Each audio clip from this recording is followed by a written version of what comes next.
आप देख रहे हैं कि उसके बाद जो कॉन्स्टिट्यूएंसीज को बनाया गया, असेंबली और पार्लियामेंट की हदबंदी हुई, वो इस तरीके से उसको तरतीब दी गई कि अक्सरती तबके के लोग जीत जाएं और मुस्लिम अक़लियत के लोग कामयाब होने में बड़ी मुश्किलात पेश आए।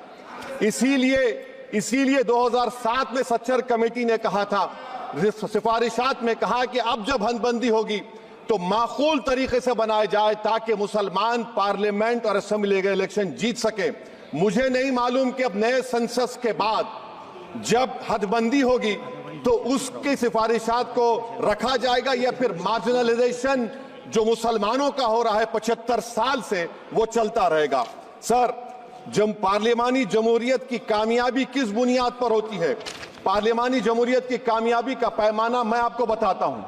Article 25, article 26, article 29, article 30, article 14, article 21, ये 4 बुनियादी राइट्स है आइन में, जिसको हम सामने रखकर मैं आपको बताऊंगा कि क्या वाकई में उन कमजोर तबकात से इंसाफ हुआ।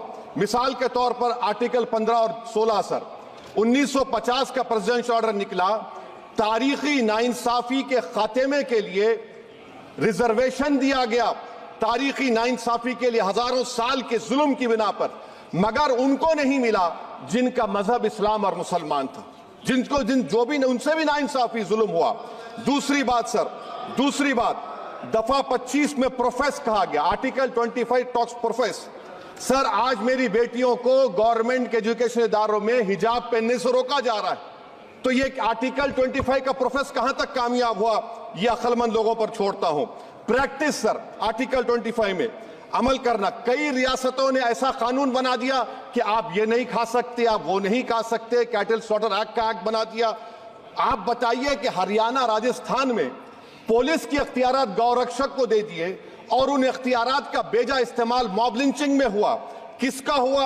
एक लड़का था साबिर मलिक बंगाल का, मार के पीट कर मार दिया गया। क्यों? क्योंकि उसने बीफ खाया, बाद में मालूम हुआ नहीं खाया।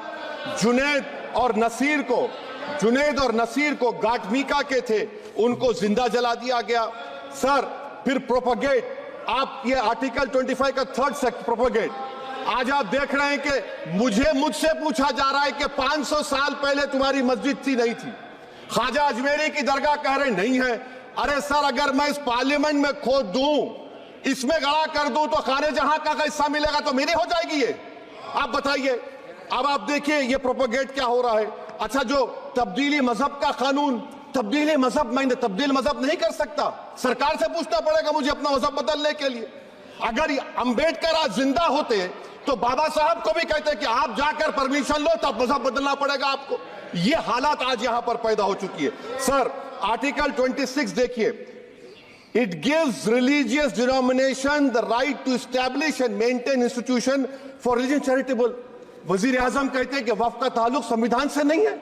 अरे कौन पढ़ा रहा है वजीर आजम को? आर्टिकल 26 पढ़ा लीजिए। आर्टिकल 26 की बात कही गई। मकसद क्या है कि वक्फ की जायदादों को अक्सरती तबके के लिए छीन कर दे दिया जाए।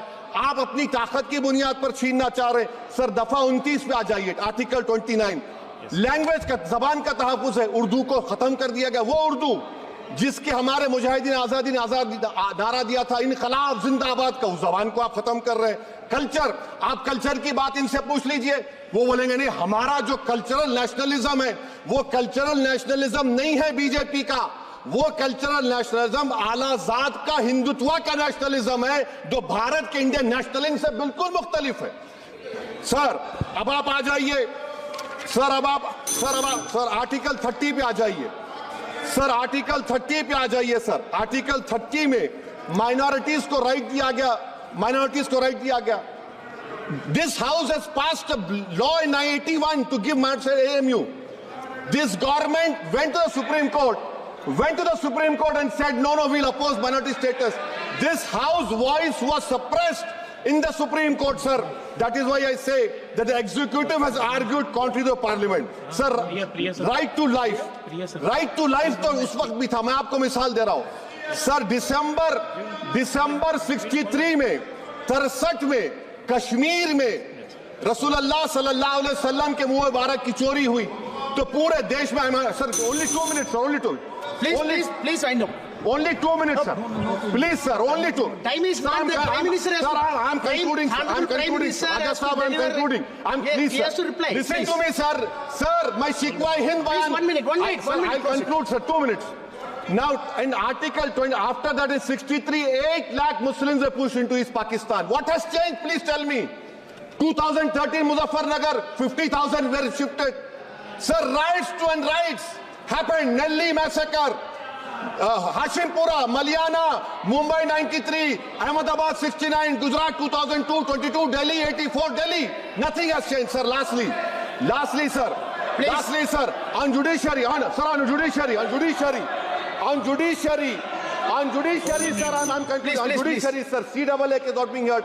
2 sitting chief ministers get bail, but Stan Swamy died in the prison, sir. That is why I say the institution functioning of Obviously, judiciary please conclude. accountability. And lastly, sir, just now Ravi Shankar Prasad had quoted a book. In that book, there's a Tipu Sultan also. Okay. That is sir, I'm concluding by reciting a share. On this I conclude, sir.